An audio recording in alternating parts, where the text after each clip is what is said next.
कि जिनकी झुग्गियों को तोड़ के तुमने सड़कों पे बेघर कर दिया, अनाथ कर दिया, उनको पलायन करने पे मजबूर कर दिया। क्या देश के अंदर ये व्यवस्था लागू हो चुकी है कि लोगों को सिर्फ पलायन कर दो, उनको घर तोड़ दो और उनकी महिलाओं की सुरक्षा की जिम्मेदारी आखिर लेगा कौन? जो आप बात कह रहे हो वैध अवैध की, बिल्कुल सही है, लेकिन वैध लोगों को क्या 15 साल शीला दीक्षित जी ने फ्लैट अलर्ट झुग्गी वालों को किए थे या नहीं किए थे?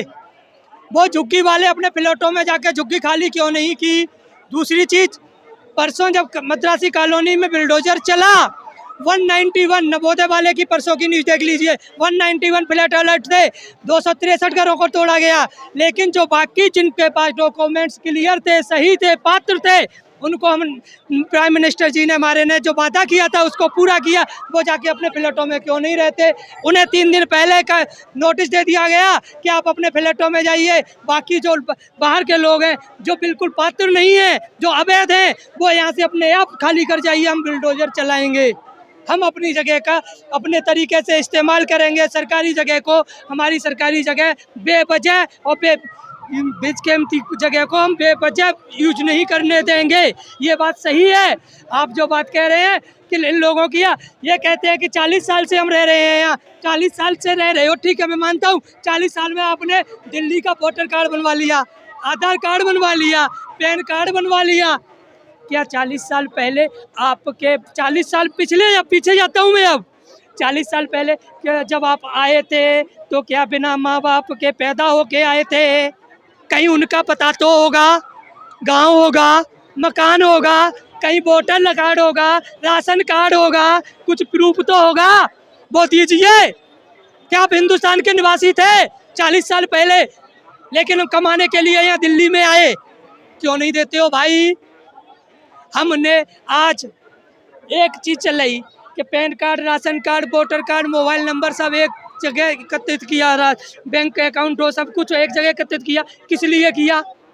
क्योंकि 10 जगह एक बंदे को 4 आधार कार्ड, पैन कार्ड इन पिछली सरकारों ने बनवा के दिए वोटों के लिए। आज पश्चिम बंगाल में पलायन की बात की, इन्होंने पलायन की बात की। क्या आज आपने मुद्दा उठाया था जब जम्मू कश्मीर से हजार लाखों हिंदुओं ने हमारा ने पलायन किया?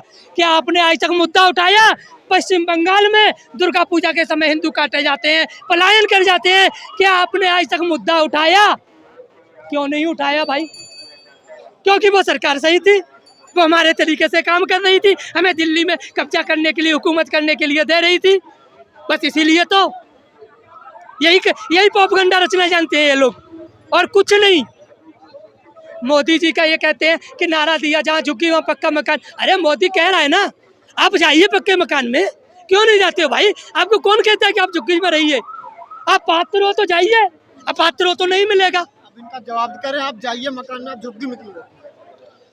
मोदी जी इस बात का जवाब दें, जितनी झुग्गियों पे बुलडोजर चला है उसके अनुपात में आपने कितने मकान बना कर दिए? 1200, 1500, 1600, 1700 मकानों की चाबी, वो भी चुनाव के समय पे बांट देना। आप कहते हो ये पात्र है, ये पात्र लोग हैं?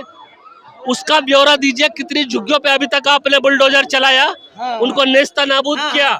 और जो पात्र लोग थे झुग्गियों पे बुलडोजर चलाने वाले, जिनके पात्र थे, उनके ऊपर तुमने बुलडोजर चलाया और वो नहीं गए, वो झुग्गियों में रहते रहे। जो इनका आरोप है कि अपार्टमेंट में नहीं गए, जो मोदी जी ने बना के दिए। मोदी जी ने शीला दीक्षित इसकी जिम्मेवारी किसकी है? सरकार की है, बैठे हुए प्रशासनिक व्यवस्था की है। तो भ्रष्टाचार कर कौन रहा है? वो कमीशन का पैसा खा कौन रहा है? वो किराए से आने वाला पैसे में हिस्सेदारी ले कौन रहा है? ये पैसा ऊपर तक जाता है। क्या अगर अब तक दिल्ली सरकार में बीजेपी सरकार थी, दिल्ली में केंद्र में थी, दिल्ली में थी? आप जवाब दीजिए। दूसरी बात, शीला दीक्षित जी ने जो मकान अलर्ट किए थे वो पहले से क्यों उन लोगों को दिए? क्या आपको मोदी जी, आप, मैं खाना नहीं खाऊंगा साहब, नरेंद्र मोदी का बहन हूं, मोदी जी खाना खिलाने आएंगे? क्या मोदी जी थाली लेके आपको खाना खिलाने आएंगे? मोदी जी यही तो कह सकते हैं, आप खाना खा लीजिए भाई साहब, मेरा चक्कर पूरी बात सुनिए। जो आपने आरोप लगाया, जो भाई साहब ने एक आरोप लगाया है, क्या दिल्ली में बीजेपी की सरकार थी 27 सालों से? मैं मानता हूं नहीं थी। 15 वर्षों तक कांग्रेस पार्टी की सरकार थी, 10-11 वर्षों तक अरविंद केजरीवाल की आम आदमी पार्टी की सरकार थी। लेकिन विपक्ष में हमेशा भारतीय जनता पार्टी बैठती थी दिल्ली विधानसभा के अंदर। भारतीय जनता पार्टी के इन मूर्ख नेताओं ने, इन धूर्त नेताओं ने दिल्ली विधानसभा के पटल पे, दिल्ली विधानसभा का सत्र चलते हुए ये मुद्दा क्यों नहीं उठाया? क्योंकि क्या तुम्हारी आंखों में पट्टी बांध दी थी? क्या तुम्हारे हाथ पांव बांध कर डाल दिया था? क्या तुम्हारे मुंह पर पट्टी बांध के तुम्हें क्या लिटा कर डाल दिया था? धृतराष्ट्र बनते रहे। राजनीति, वोट बैंक की राजनीति करने के लिए तुम लोग देश की भावनाओं के, लोगों की भावनाओं से खेलते रहे कि जहां झुकी वहां मकान। बिजली के हर खंबे पे मोदी जी का फोटो चिपका दिया, जहां झुकी वहां मकान। आप कहते हो कैसी झुकी, कैसा मकान, कौन सी झुकी, कौन सा मकान? यही सच्चाई है भारतीय जनता पार्टी की।